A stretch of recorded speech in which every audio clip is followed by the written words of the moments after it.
Welcome to section 4, Date and Time. In this section, we're going to learn how to work with date and time in Go programming language. When programming in Go, a basic understanding in those two constructs will help you a lot.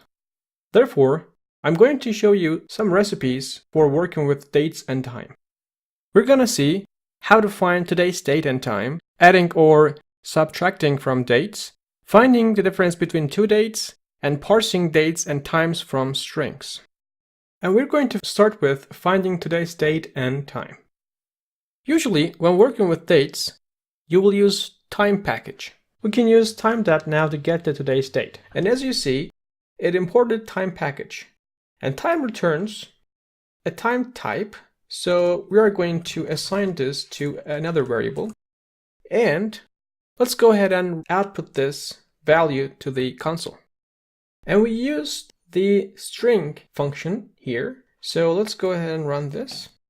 And we see a big string here that has everything. And we can, of course, format that to our needs.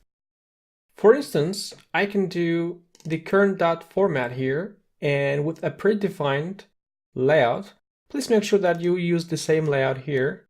And then if you run this, as you see that we have this today's date, you can also do time and date together. So by passing this layout here, you basically say, hey, I want to get year in this format and hour, minute, and seconds. So let's run this. And now we have the year, month, and day, and the time information here as well. So that's how you can simply get the today's date and format it in various ways in Go language.